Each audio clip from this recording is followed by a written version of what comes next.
Hello, my name's Sarah Slade. I'm Deputy CEO and Executive Director of Commercial and Operations here at ACMI, and I'm really delighted to be moderating this Future Models session.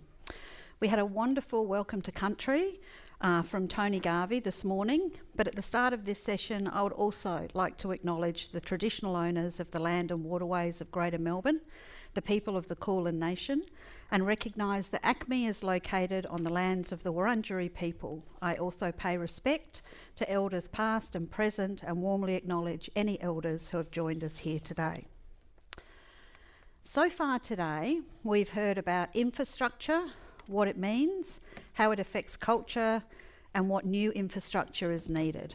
We've looked at the future of media and how we might include those that have been excluded so they have some agency. And we've looked at how our institutions are struggling. Well, I suppose we've touched on how our institutions are struggling with uncertainties and how we might redesign them for the future. We've been encouraged to focus on the possibility in the future by Professor Dan Hill in quoting Mandy Brown, that it's a kind of far-fetching and we should think of hauling the future into the present in bits and pieces rather than just wishing for it. And as this session is really all about money, I'd like to loop back to a quote in Professor Deb Chartra's keynote for us all to keep front of mind in this discussion and in the questions you might like to ask. From Amartya Sen, the usefulness of wealth lies in the things that it allows us to do, the substantive freedoms it helps us to achieve. And I think that's really important for us to think about as we think about new models for the future. So delivering on new approaches for the future requires investment, and in this session we'll be exploring different models for revenue generation and for funding the investment required to develop, to maintain, and also to sustain our institutions and infrastructure. And as we all know, this doesn't come without risks. We need to be clear on what compromises and new ethical approaches we might need to experiment with, and crucially, how we learn to collaborate better. And our panel brings together 4 experts who address and consider this issue from different perspectives. From within a cultural institution that's balancing the need for revenue and the alignment of partners, with increased scrutiny from civic actors, from the broader community and from visitors. From a private company working with institutions and dedicated to creating positive social impact in the cultural tourism and glam world, who's balancing possibilities with the funding reality of the institutions that it works with. From a government funding agency developing new models of public-private investment for arts and culture, and from a large philanthropic organisation working at a sectoral level to empower small, medium and larger organisations and aim to make collective change. And we'd also like you all to take part. So as with the previous sessions, please scan the QR code on the screen to submit your questions. But first, let me introduce our panellists. So to my far left, your far right, we have Georgina Russell. George is a creative sector leader who has happily combined her love of culture with a career spanning 40 years in independent media. Not 40. With major events. 20. 20! Oh, it says 20 here. That was well. It says 20, George. My goodness. Okay. You're so experienced, it's like you've been working in it for 40 years. Okay, so she's combined her love of culture with a career spanning 20 years in independent media, major events and the arts. She's led high-performing teams to generate multi-millions in income and attendance through fundraising, partnerships, marketing and commercial initiatives at prestigious Victorian attractions and events, including Melbourne Fringe, Melbourne Writers' Festival, at the NGV and here at ACMI. George is currently Director of Commercial and Development at ACMI, where she oversees the strategic management of corporate partnerships, philanthropy, festival partnerships, events, retail and food and beverage. And her achievements at ACMI include transformation of its corporate and philanthropic partnerships program to secure new long-term major partnerships. And I think I got this figure right, 600% increase, yeah?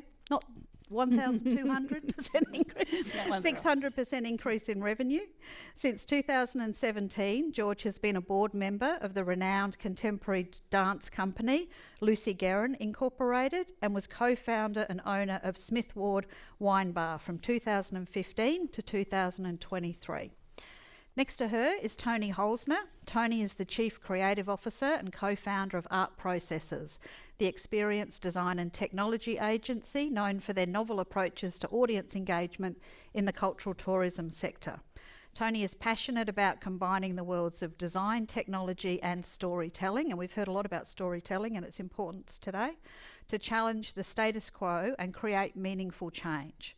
His journey at Art Processes includes the pioneering work for the Museum of the Old and New Art, MONA, to create the O, the widely acclaimed interactive guide designed to replace traditional wall labels, and he now leads the Art Processes creative team, directing their growing portfolio of partnerships in the cultural tourism destination space.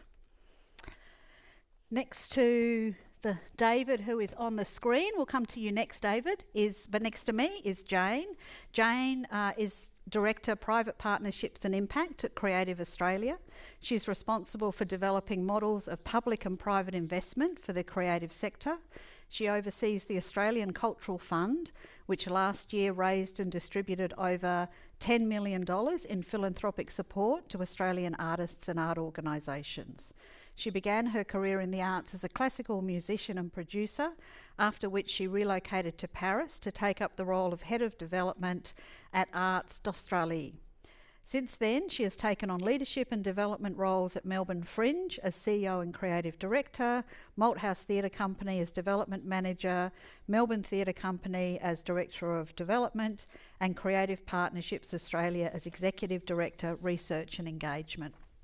And then our final panel member, who you can see on the screen, and just to note, I think it's about 11 o'clock at night in New York, where David is beaming in from, is David Strauss. David is Global Partnerships Lead at Bloomberg Connects. He has 25 years of experience as a Senior Arts and Culture Administrator.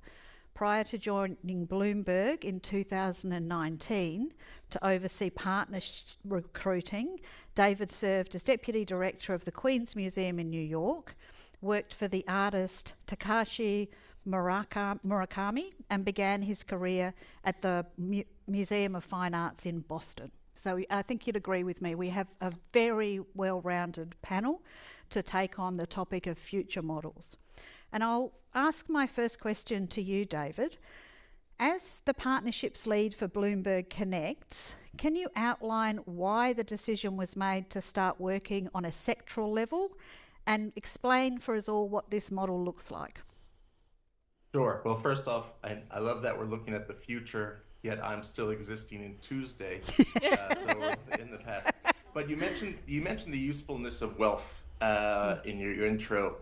The entire reason we're doing this is because Mike Bloomberg, who I work for, tech entrepreneur, billionaire philanthropist, realized quite suddenly when he gained some wealth that he had access to people and places that he hadn't had previously. And all of a sudden, he wasn't able to walk through a museum. The director led him through and gave him the stories behind the stories.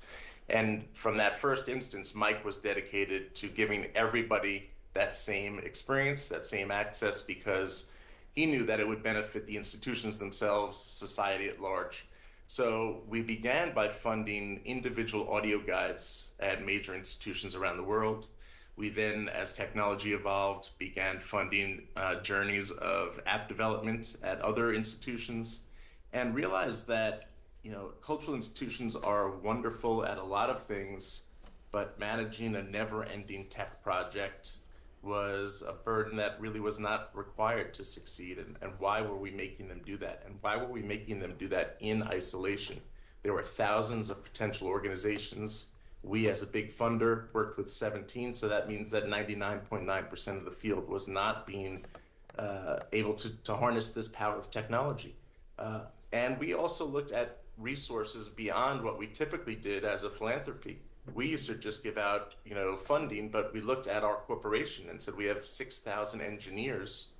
Why can't we put some of that wisdom together with our extended family of knowledgeable professionals like everybody in this room today and together build a project that is surrounded by support, meaning that we give tutelage, we build capacity, we build some marketing into this, and we use this all to really service a dual community.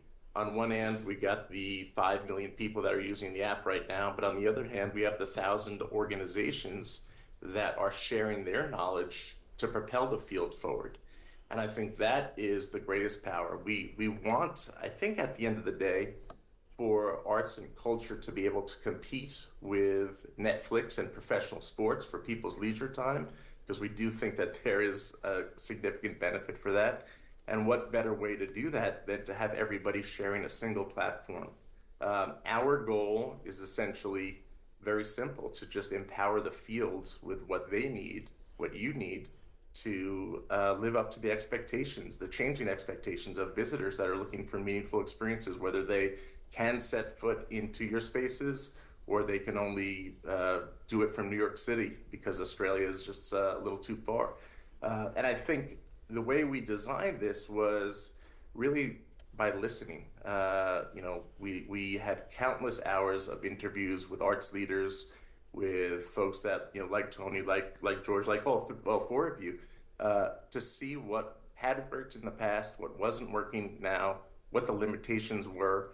And then from my standpoint, really lucky that we have a guy like Mike Bloomberg who is willing to make sure that this succeeds. What does that mean? It means if you need 25 engineers, we'll get 25 engineers. If you need to build in translation services, we can build in translation services. If you need full accessibility, we need full accessibility, so make it happen. And our idea was to start off very simply.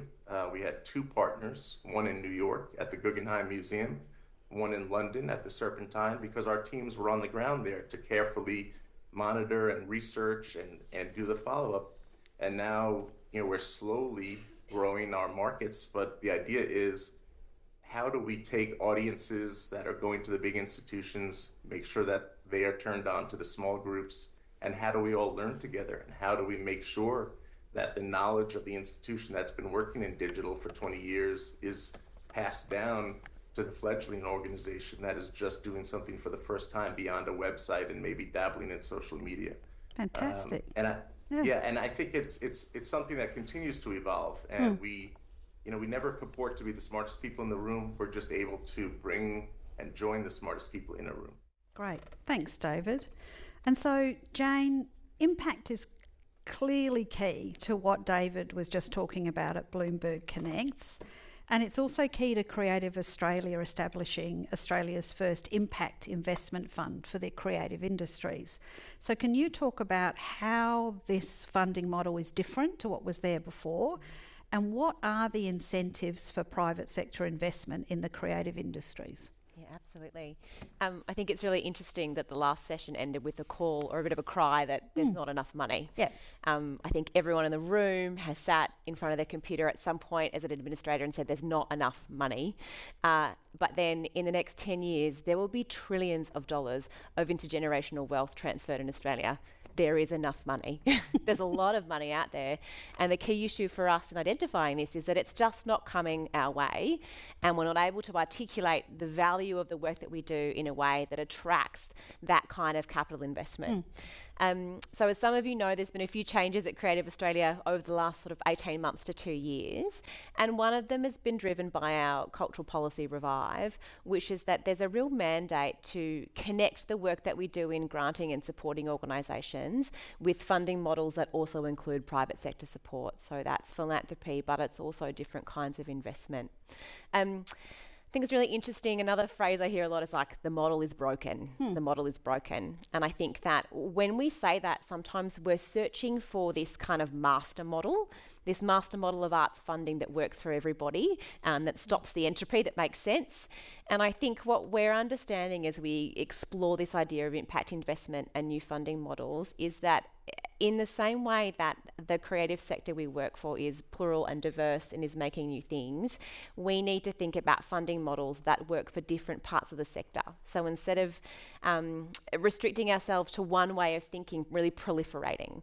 And I guess that's what leads us to impact investing. It's not a new model. Lots of other sectors use it with a lot of success. But it's really about articulating the social and cultural value of arts and culture, what that means, and making that a priority for investors. And I think more and more we're in a landscape that's changing in terms of funding, where we're seeing organisations and investors and philanthropists like Bloomberg really wanting to see the money that they not only give as philanthropic gifts, but also invest, have a return for them. And there's such an opportunity for us in arts and culture to take hold of that.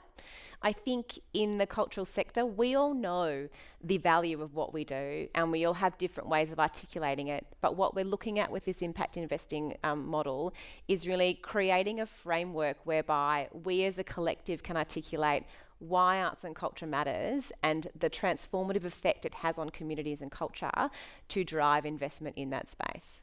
Fantastic. So we're going to move now to Tony, because we'll get a perspective from all four and then we'll start drilling into some of the detail. So from the start, Art Process's mission was to change the way a museum could look and feel. And this approach, as you talk about a lot, requires time, and time to build an ongoing relationship with institutions to continue to innovate in the attention economy. So what are the benefits you've seen from this approach? And how does the impact of this approach need to be understood by the institutions you work with, so it's less transactional, but also their partners and their funders? Yeah, thanks, Sarah. It's definitely a challenging space.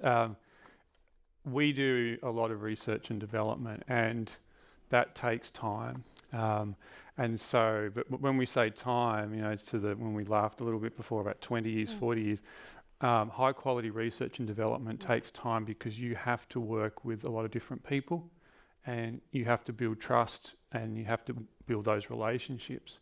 And that's not months, and it's absolutely years, it's many years. And so part of the conundrum in many ways for us in the cultural sector is that, and the procurement paths we're often on, that they can be quite transactional. And so that is one of the big challenges, is how do you foster models that promote long-term thinking, long-term partnerships, and really valuable dialogue.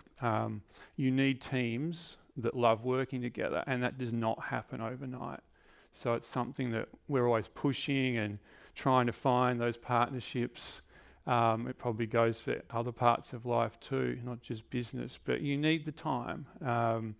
And so, yeah, that's the key, I think, in terms of where funding needs to go, where the different models need to look at. It's like, how do we foster long-term thinking in the true sense, and how do we make sure that that is creating really valuable dialogue in the true sense, where we're seeing the bigger picture, where we're iterating as well. It's another key part of sometimes what is missed, is that you can have all the great ideas in the world.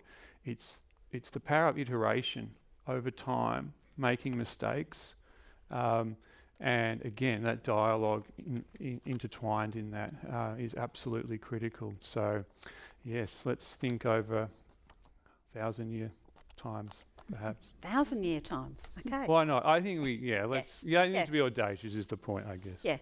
Yeah, okay, thanks. And George, over your career, you will have been acutely aware of the changing environment of corporate sponsorship, partnerships, and philanthropic support for arts and culture. So how do you see the current environment from inside an institution, and what do future partnerships and funding models need to make sure they're considering from the start to ensure they have the impact they aspire to? Thanks, Sarah. Yes, the environment has definitely changed, and it's changed rapidly in recent years. I think some of the points, the things that we're seeing now are intensified competition for support, and that's competition within the arts amongst each other, but also from other for-purpose and not-for-profit sectors or causes such as mental health and climate change. that are perceived to have increasing needs. Increasingly stronger expectations that philanthropically funded organisations will measure and can demonstrate the impact of donations and grants. This really touches on what Jayne has already said. That's not an option anymore, really it's expected. And very different needs from corporates as well. The days of tickets and logos in return for sponsorship are well behind us. Nowadays, corporate partnerships require a really strong commercial proposition, and that could mean initiatives that deliver revenue or customer or staff engagement or access to skills and resources. And then corporate philanthropy is actually increasing, and that's commonly driven by business imperatives to establish social license, which takes us into ethical areas. That could include things like giving to the community where the business operates, or to meet shareholder expectations around corporate social responsibility.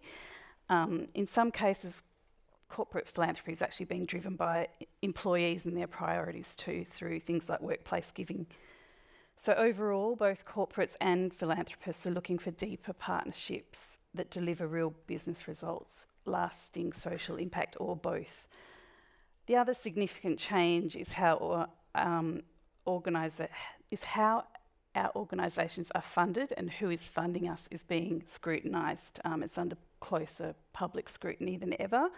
It's now common to see brands being accused of art washing or pink washing or greenwashing, while audiences are calling for boycotts based on our funding relationships.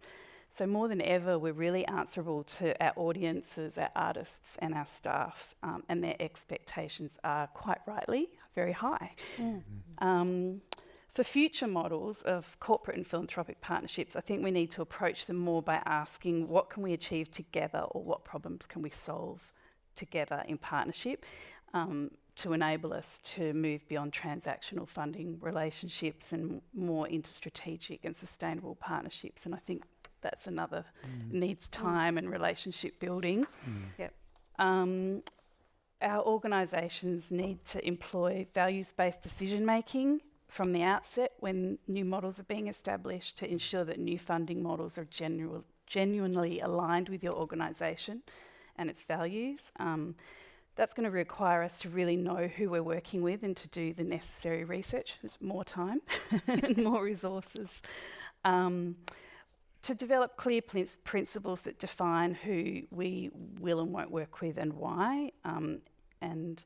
That includes considering the impacts of new models we might build on the artistic and academic freedom of our artists and collaborators as well.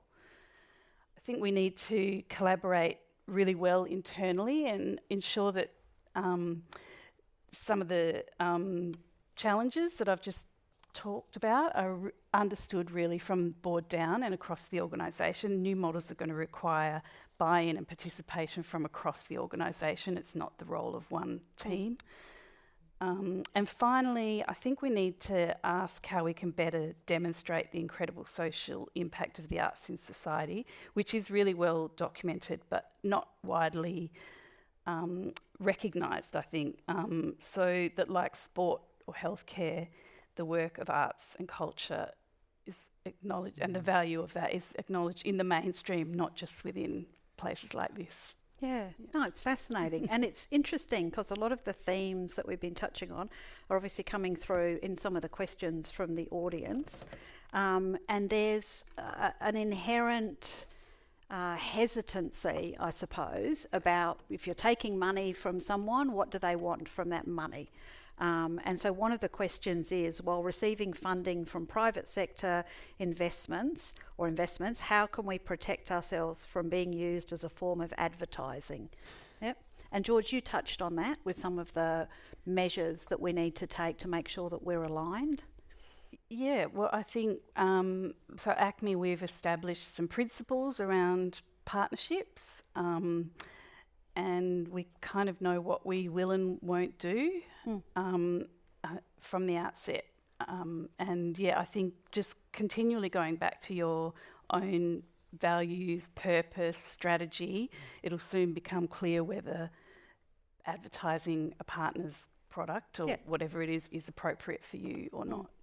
And how does that whole sense of investment and getting money from the private sector, how often does that come up in those conversations about what they expect to be delivered from cultural organisations? Or is it more that people working in cultural organisations and the public are hesitant that there will be an ask of them that they don't want to give? I think when we reflect on that in the context of something like impact investment or new investment models, one of the things this allows us to do is, I guess, really set those terms and expectations really clear from the start. And one of the interesting things about this kind of model is it is extremely focused on the investor and the investee, or the organisation that's invested in, having a really clear sense of the kind of social purpose they want to achieve together. And that forms the basis of any kind of agreement and really allows expectations to be stepped out from there. There's also a really interesting power dynamic that occurs in this model because there's a reciprocity associated with it that grant funding doesn't necessarily give. The investor gets something, the investee gets something, and I think that allows for a longer term and in some ways more equitable power dynamic between the two that I guess gives organisations permission to dictate their terms and not try and change their mission and vision to fit the mission and vision of a funder, but be very clear about this is what we offer, who would like to invest on it based on that. So I think there's a really interesting way we can start shifting those dynamics. Yeah, that's great. And another question that was directed to you, David, is what does Bloomberg see as the long game return on investment on their philanthropy? And it sort of covers some of the things we've been talking about. Yes, I think we have a different model because I think what our main product is in the corporate side is something that is so niche. It's not a general consumer product. If you're not in financial services, you probably don't know what Bloomberg is. If you're not in New York City, you've never heard of Mayor Bloomberg. So I think these are very peculiar dynamics. What do we hope to do? We hope to improve people's lives through public health initiatives and to improve city government through good government innovation initiatives and to improve educational equity and certainly environmental sustainability. When it comes to arts and culture, I think we just want to be associated with the inherent goodness that comes out of meaningful experiences. We're not trying to dictate anything. I think we're not trying to collect data and sell it back to anybody. I know there's another tech giant in the US that is treading into very terrible spaces. But at the same time, it's not lost on us that the app is called Bloomberg Connects. It's because Mike Bloomberg really wants people to know what he believes in so that he can maybe convince other people that have similar potential to step up and do that. So when you're talking about the impact investment, I think that's one thing. We also really want this to be leveraged for fundraising. We want people to be able to go back out to other funders and say, you have the potential to have your logo, if that's what's important to another funder, on an app that is seen by 5 million people because we participate in Bloomberg Connects and that's how many people could potentially see you. There really is no catch. It's really peculiar. As somebody who worked in the nonprofit art world, I understand why I do get that question. What are you in it for? We're in it because one guy had a museum tour with the director in 1997 and thought that everybody deserved it. It's a utopian vision, I'll say that. Yeah, it's fantastic. Yeah, positive future. So going to another focus, one of the things that Seb said in his introduction at the start of today was, are we still running on the fumes of the 20th century? And in line of, are we actually just looking at new funding models to help us make incremental change on something that we needed previously? Are we being bold enough? Are we sure about what it is that we're trying to achieve in arts and culture? So how much do we think the ways that people are thinking about funding and investing in infrastructure and institutions are still incremental change to the current approach? Is something more radical needed? There's a lot of questions in there. Feel free to take any part of it. Oh, there is. I think more radical is always needed, and it doesn't have to be. That doesn't have to be high risk. I think that they're separate things. They can be related, but I think if we are true to ourselves about serving community, serving our audiences, we have to do this, and we have to take. I think that idea of stepping into the unknown, the idea of stepping up to what our audiences expect, and it's also we are in a fairly privileged position where we can make demands of our audiences in the best possible way. We can ask questions more so than answer them, and so that's a key part of what I see in terms of the challenges going forward and what this sector is best at. And I think this is a slight segue, but it seems important at the moment. Is that our task increasingly feels like pushing back as a cultural sector against the increasing like pacification, an algorithmic pacification of all things, and so we are best placed to actually do that, and that can drive investment, both private and public. That can excite people that have deep pockets, and it does. But I think we have to be more active and push those agendas, challenging the status quo, taking those risks, because that'll get the feedback loop humming, and I think it's our trepidation that harms that. It's like, jump in. We have the best minds in the business across all the institutions in the creative and cultural and arts sector, so we should be really, that's what we need to do, and I think that will get the effect we're looking for.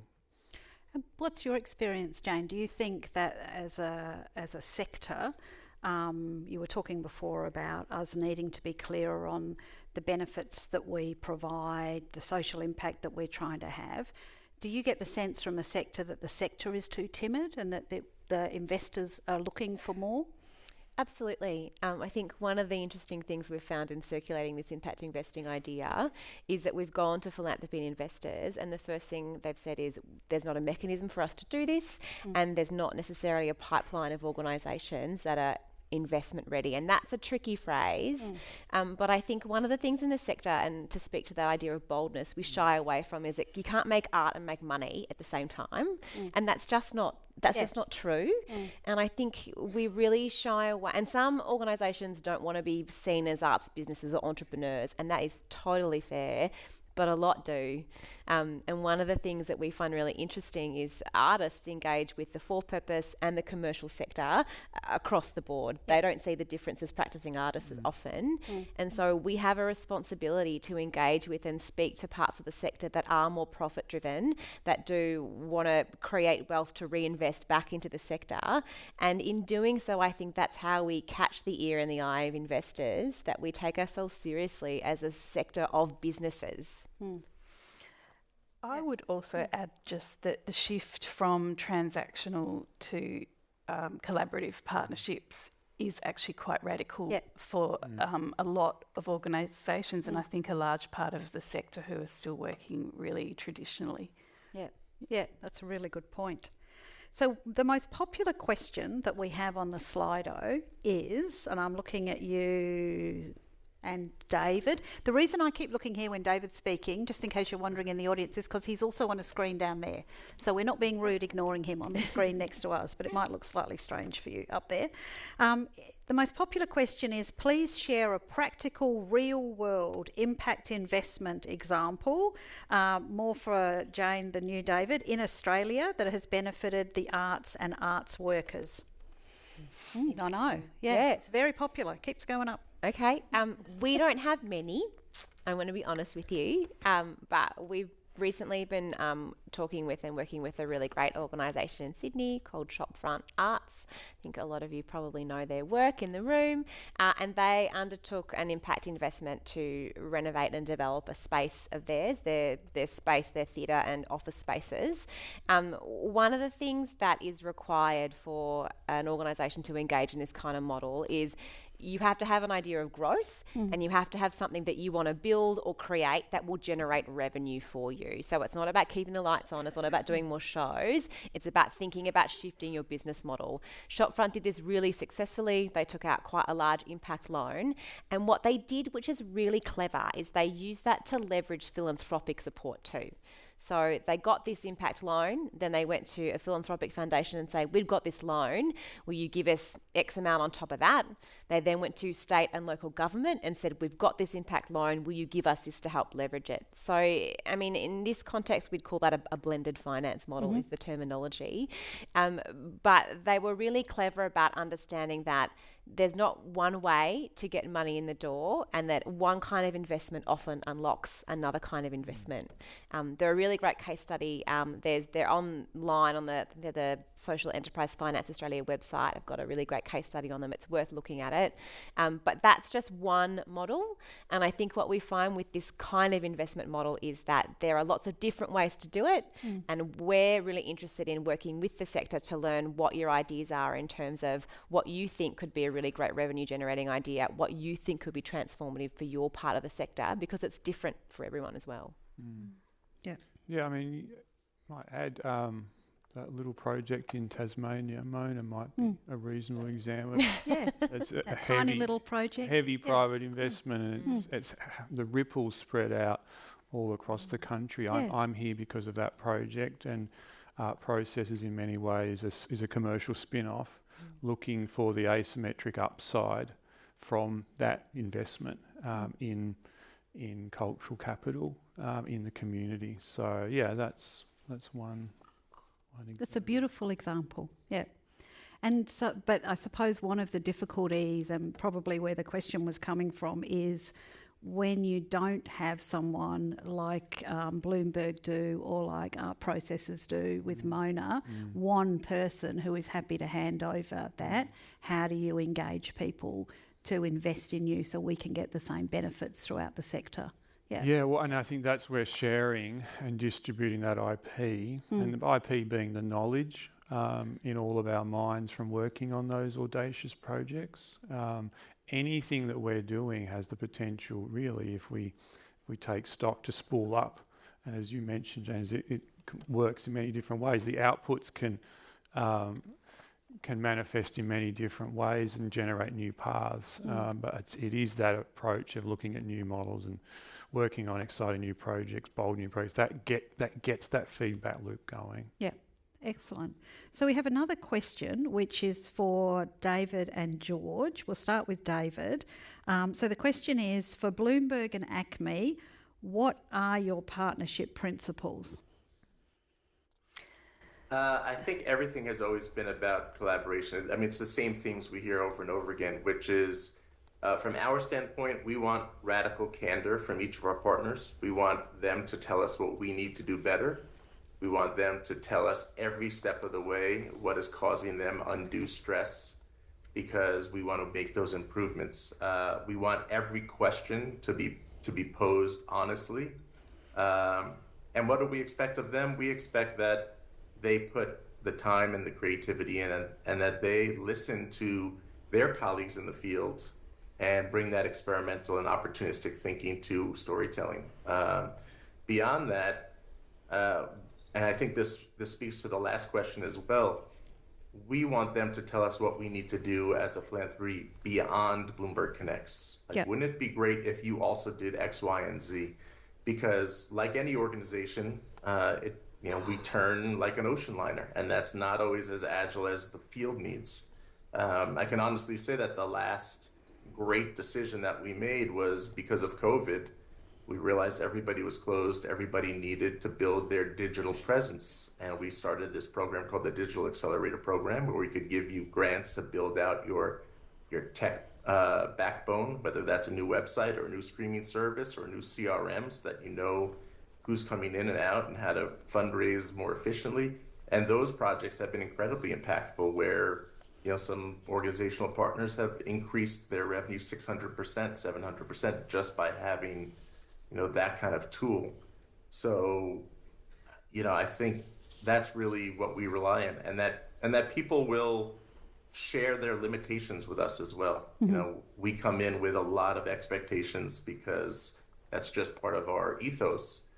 But we want people to tell us we would love to do that, but we just can't. And the reality is, and I feel it all the time, is nobody has enough time, no one has enough staff, and no one ever has the ability to really take a meaningful pause to let the ideation settle.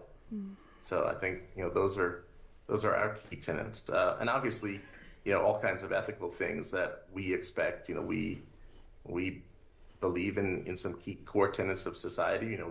We don't like coal, we don't like guns, we don't like teenage kids smoking cigarettes, and I think those are things that we wouldn't want to see glorified in any partnership either. Yeah, thanks, David. George?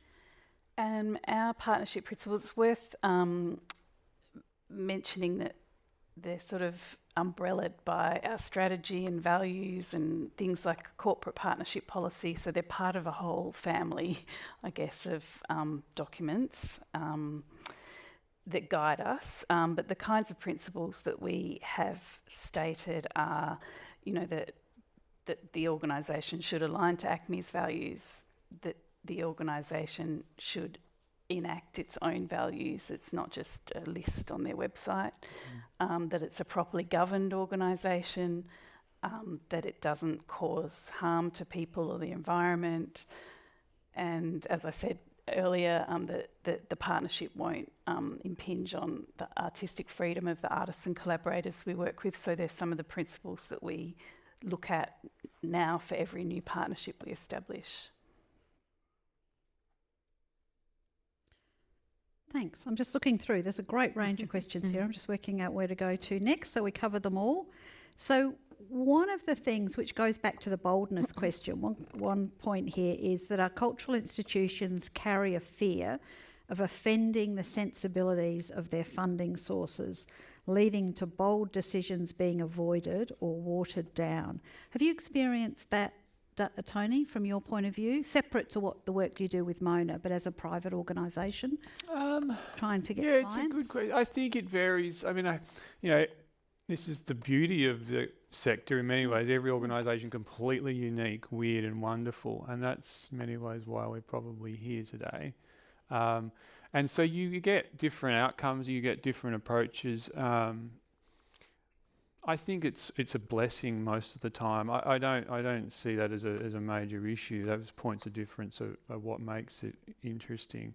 But I do think that you need to find the right partners in any project, in any undertaking that's worthwhile. And value alignments is the bedrock, and you build from that.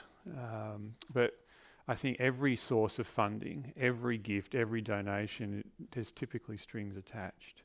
And so you're working to constraints. Maybe you're educating each other as well. That's part of that longer journey point again, I think. I think I've never seen any sort of funding that doesn't have strings attached, whether it's public or private or both working together, and you're navigating that all the time. I think trust is where you can push in a good way if there are issues, if you need to take on board more risk, if you really want to go in a certain path that is a little bit unusual and push boundaries.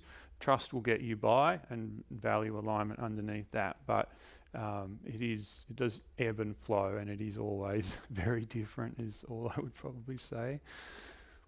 It's a tricky question. Yeah, it is a tricky question, but it's true. It's that sense of whether I suppose it goes back to the boldness question before, whether we continue to constrain ourselves with what's possible and where we decide to look at a bold new approach to the future. And there's an interesting question that's coming out, or comment that's coming very high up in the list now, which is if future, and I'm going to paraphrase it if that's all right, you can comment if you didn't like that, if future models are corporate and billionaire philanthropy, this is a super depressing discussion. Why isn't it a super depressing discussion, is my paraphrasing of the rest of that question. Yeah, Well, my question is, why is it a super depressing discussion in the fact that this is the paradigm in which we exist, and it is imperfect and it is unfair, but I think that sort of throwing ourselves on the floor and pounding our fists and throwing a tantrum about it doesn't lead to constructive and real change.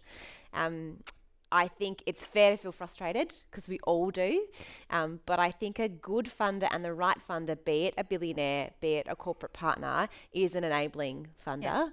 And in order to get the most out of the system we work in and also to be a part of changing it, we need to participate in it. And that does speak to that kind of concept of boldness too. And I think what I would encourage the room to do is challenge sometimes a preconception we have that an idea is too bold, that an idea is not going to work. Maybe you haven't found the right home for it, or maybe you haven't found the right funder for it. And sometimes it's not the right time for it, but that time comes. So I think when we see organisations paired, particularly with investors that care about the outcomes of the organisation and share in the value that you're generating, they are invested in making that a success, and that engenders a lot more boldness and confidence and newness as a result of that, because as you were saying, they trust each other and they see a vision beyond just the next step or the next outcome, but they see a kind of vision for change in culture that maybe will shift the depressing notion that we all live in a capitalist paradigm. Yep. And David, we might pass to you. What do you feel about that comment, given all of the things that, you've been talking about being able to do? Yeah, I think also I have a different approach because I'm watching the political landscape in the U.S. being stolen by billionaires. So I do sense that dread every day when I listen to the news and wake up. But I also think that the idea of being able to use some of that billionaire funding to then widen the net, to get more people enthusiastic about what you do, to get more people in the door, to have programs that reach new audiences and build some sort of equity, is how you're going to build probably a more just ecosystem within your institution and widen those pathways so that the $10 donation is going to eventually be as beneficial, because that's a person who's going to become a $100 donor and a $250 donor, and they're eventually going to bring their friends and their family, and that's going to become a multi-generational supporter of the institution, which is what it's all about. I understand that the money is the fuel, but that really does not matter if nobody's enthused by what you're doing and walking in. Yes, there are real world issues. You must pay people fairly. And that's why I think so much of the work we do is about access and expansion. It's not about putting our logo bigger because we want people to come in and buy a financial services tool. Yeah. And I don't see dread. Okay. And Tony? I'm on the political side.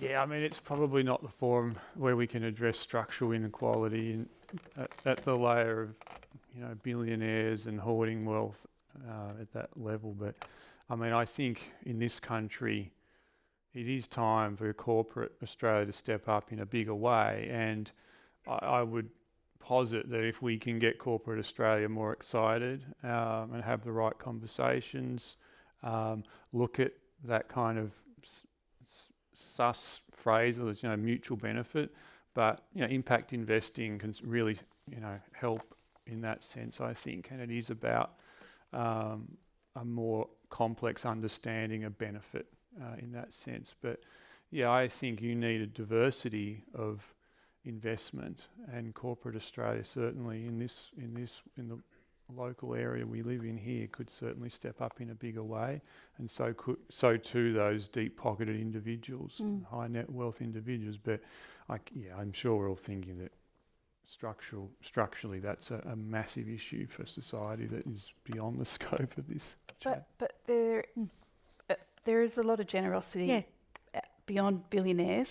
That's right. And a great number of ACMI's donors, donate $200, not millions. And similarly to the board I'm on, there's people who contribute enough to make a whole production happen who are, regular income earners. So Yeah. it's not depressing. Yeah, It's and it's at uplifting, every in fact. at every level of the scale. Yeah, and actually, that's a really good segue to another question, which is about which I'll read it as it is. This is fine for organisations that have a commercial product to sell, but what about core funding for small, not-for-profit arts organisations that are struggling? How are they part of this future models? Well, that should still exist. Yeah. There's no either-or proposition here, I think, on the table. And the first thing I say when I talk about impact investing is this does not replace grants. This is another opportunity to engage in different models of investment. Same with philanthropy. There are organisations that are crucial and don't have that commercial model that need to exist in order to support the ecosystem, and it's totally reasonable to expect those to be funded. Yeah, absolutely. And David, you work still by giving direct grants to individual institutions as well? We do, and I think, to Tony's point, I think there is this opportunity for us to encourage big institutions to share the knowledge with smaller and mid-sized groups, so that it's almost an obligation to further the entire field. We know that local organization around the block from you is the gateway to going to the bigger institution, and we want that to be a true two-way street. So we realize that there's more impact, bottom line wise, if we're going to the big guy, because they're going to then be able to use that and bring in 500,000 people. But it's just as important to bring 50 people the experience that they deserve, and to share that knowledge across. Yeah. And so that talks to the pipeline and the need to collaborate better.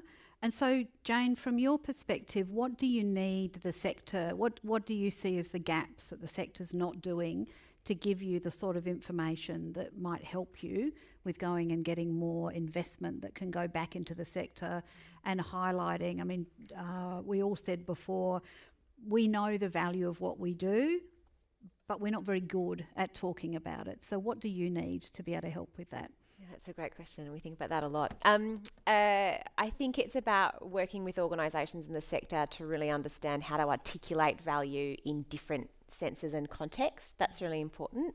And I think a part that we've noticed a lot in doing this work is that I think as a sector we often talk about artistic growth and artistic evolution and creative growth and what that means, but we don't talk about business growth and business evolution and ways in which we could be changing the model of the organisations we work with to support the creative evolution. And so I think what we're looking for in this space is organisations that see that there's a way to get new creative things done through changing how you do business.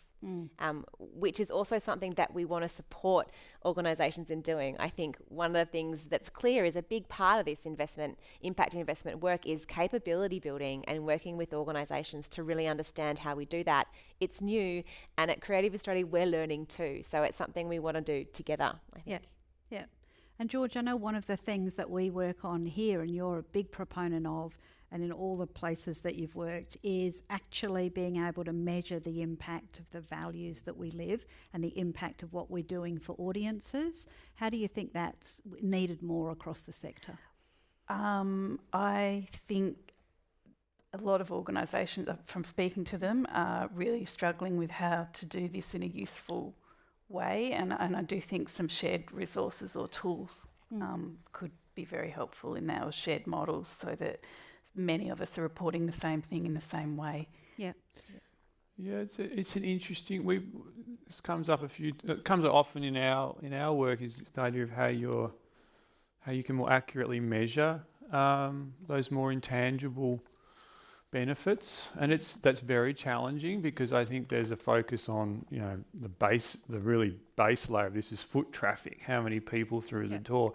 It doesn't really give you a sense of whether that group of people that walked in were really connecting or really inspired or arguing about something that they just saw or looked at. So that is a really great challenge, actually, and something we're giving serious thought to, is how do you measure that human connection, so that perhaps funding models could be looking at that. So a small organisation that didn't have thousands of people walking through each day, but was connecting with everyone with amazing content, amazing ideas, that they would actually get a bit of a speed bump with their funding. Yeah.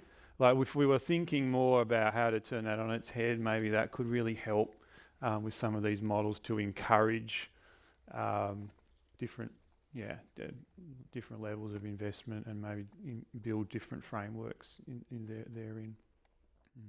It's an interesting idea. Yeah, it is. This is really interesting. Spend more time on that. Yeah, especially that sense that a lot of people who work in these areas feel that they know what the value is that they're providing, but it's very hard to measure it, and it's very hard to articulate it when you talk to them. Yeah, I think private industry can help a lot with this. Again, but great partnership for public-private and everything in between. Certainly something that we would love to help more with. And is that something that you find, David, with Bloomberg Connects, that's something that the vast range, I think you said 1,000 different institutions that are members are looking for? Yeah, I mean, I know this firsthand from my pre-Bloomberg days. You know, cultural institutions until very recently were somewhat data averse, because not everything that counts can be counted, and and you don't want to be pinned down by numbers because it's not about that. So what we try to do is empower people to get the data that they need from these interactions that people are having with the app, so that they can draw those actionable insights. At the same time, we're trying to do the same thing that was just discussed. How do you ask museum visitors, does this make you more or less likely to go to other cultural institutions? Or did this make you more or less likely to have a conversation with someone who does not share any of these attributes or values? I think those are two different things. One is very inward looking for the institution. One is very outward looking for community and society. And I think the more that we see evaluators worked into the actual requirement for funding, where the grant itself that is given out includes a line item for evaluation, that then builds the capacity for the organization to learn those skills and to understand the value of it. And that, in the long term, I think helps to translate the two different cultures that are often, the institution and the funding institution, with, very, very concise language that is shared, and an expectation that these, data points are going to be commonly appreciated. Yeah. So the positive side of data collection, you said at the beginning when we were talking about your values, we're not here because we're trying to scoop up all your data. Yep. Right. So we just have a few minutes left. So what I'd like to use that time for is if we go around and for each of you to leave us with one key point that we need to consider when we're looking at future models. And George, I might hand to you first. Or not. One key point, I think, just continuing, just something we've learned a lot about over the last year, to go back to your values when you're making decisions. And be very clear about them. Yeah. And also, I think one of the things that I've heard throughout this whole conversation, and has sort of been an undercurrent of some of the questions, is the importance of transparency, the importance of being very clear what you stand for, where your funding is coming from, why it works for the funding to come from that, what you're doing with it, and what you're delivering with the combination of all of that. Yeah. Tony, what's your key point? Oh, good Lord. I think just this idea of continuing to do our best to challenge ourselves, our teams, and the audiences that we're connecting with. I think pushing back as hard as we can against the increasing pacification in the media landscape and everything that we're consuming day in, day out. I think we are best placed to do that, and I think it's needed. So yes, that's Wonderful. probably enough. Jayne?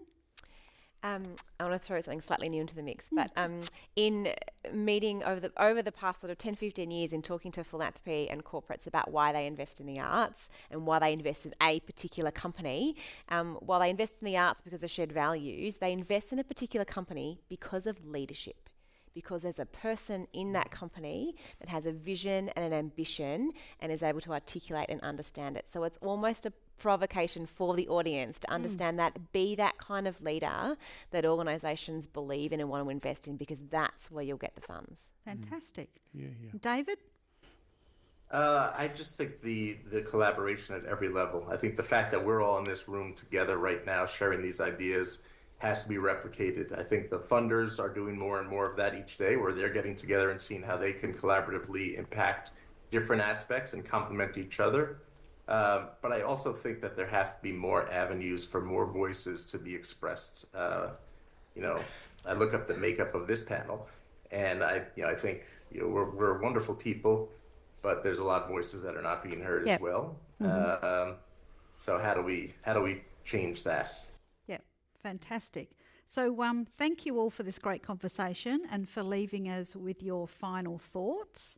We're now going to take a short break, but first of all, can you please thank the panellists?